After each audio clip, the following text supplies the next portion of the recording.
The first thing we were talking about is I need you to start moving your feet and not in walks. Don't get lazy. Everybody else does it, who cares?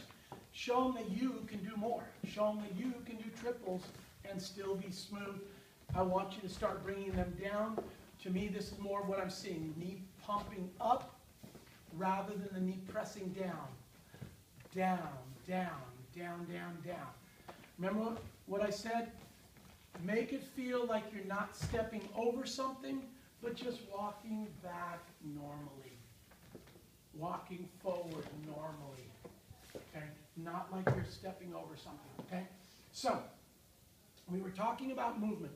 Or actually, let's go over the connection. I want you to practice placing lady near, middle, and far. 1, 2. Near, middle, and far. Okay? Each one will teach you how to place her there. So that if I do an underarm turn, I place her right here, and then I can always move away at the end to create the stretch. Okay? So that way, I allow the lady to not be too far away, so when she wants to step back on her left foot, see, she can do that. If we're too far away to start with, she's not going to be able to step on that left foot. Okay? So that's the first thing. Watch her hip. Watch when she settles. That's going to be time for you to lead her out of it. 1, 2, 3, and 4, 5, and lead now. 2, 3, and 4, 5, and 6, and a 1, 2, 3, and 4, 5, and 6, and a 1. See, I can, by how much I let her out, I control her hip. She's moving off of me. She steps back, like we said on the ball of the foot for 6. Take it back a little bit more. 6. Now, don't keep the heel off the ground. Now, as I let her out, that tells her, okay, okay, settle, settle, settle, settle, and done. So I'm actually controlling that hip. I'm not pushing her. I'm letting her move away. So I allow it to pull or create the leverage, but now I create that stretch. So if you want to create a big-looking stretch, keep her close, then open up your 1, 2. I may even start opening up 5 and 6, 1, 2, 3, and 4.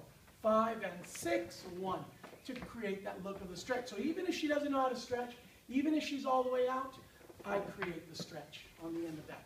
Okay, so that was about the connection, about the placement, about creating that stretch, whether she does it or she doesn't know she's chain beginner and dances all the way out. Okay, now we talked about movement. So the first thing was the sugar push with the move out of the slot. 3 and 4, 5 and 6. Leave your pivot foot in place. Keep the contra body by looking at her. Square up on 1, 2, 3, and 4. Okay, then we did the underarm combination, underarm to side pass, where I worked the rail. 1, 2, 3, and 4, 5, and 6. Now, I'm going to engage right here on 1. Now, I'm going to back off and change hands. 2. I'm going to rock back as she goes across. 3, and across the slot for 4. 5, and 6. And remember, you want to look at her and place her first, because if you don't, she gets too far away. As I make the hand switch, I leave it here, close to me, so that as I go 4, 5, and 6, I'm not totally stretched out. I still have a little bend in the arm, and then I can square up on that 1. Okay? Then we said you can play on things like your sugar push. You can also play with the cross check, underarm turn. You can also play with the cross check, whip. You can also play with the cross check, ba, ba, ba. Remember, it is a straight leg, not a bent knee. So straight leg, and see, we can also get a little pendulum action in it. Da, da, da. So it'll just swing if we stay up. It'll create a little pendulum action off of that, okay? And that will create a lot more movement, a lot more fluidity.